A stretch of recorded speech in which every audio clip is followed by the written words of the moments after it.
তিনটা মিসাইল আমাৰ ভাৰতৰ ইণ্ডিয়ান এয়াৰ ফৰ্চে ইউজ কৰিছিলে মিসাইল তিনটা বিষয় আমি এটা পঢ়িম এটা হল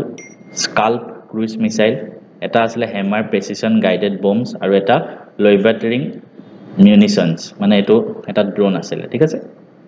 আমি এটা এটাকে যদি পঢ়ো ফাৰ্স্ট স্কাল্প ক্ৰুইজ মিসাইলৰ বিষয়ে যদি মই কওঁ ফুল ফৰ্মটো মনত ৰাখিব পাৰে ষ্টৰ্ম শ্যাডো ঠিক আছে stands for storm shadow এটা long range air launch cruise missile হয় ওপৰত যাব পাৰে it was used for deep precision strike against high value মই কোৱানছিলে precision মানে একদম accurate fixed target including fortified positions and critical infrastructure in enemy territory এটো এই যোনটো মিসাইল এটো কোনে ম্যানুফ্যাকচাৰ কৰিছে মনত ৰাখিব এটা ইউৰোপিয়ান ডিফেন্স ফাৰ্ম MBDA কোম্পানীটো ডেভেলপ কৰিছিলে তাৰ পিছত নেক্সট দুটা আৰু আছিল এটা আছিল হেমাৰ ঠিক আছে হেমাৰ ফুল ফৰ্মটো মনত ৰাখিব highly agile modular munition extended range এটো এটা বম হয় এটো মিসাইল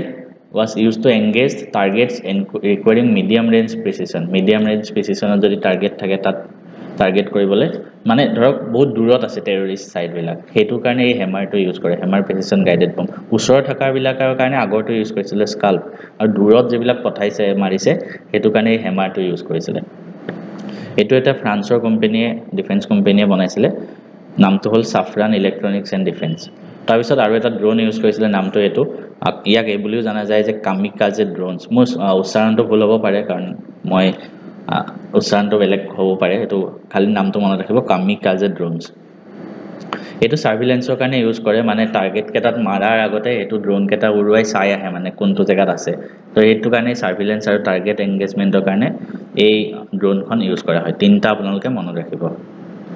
আই হোপ আপোনালোকৰ বস্তুটো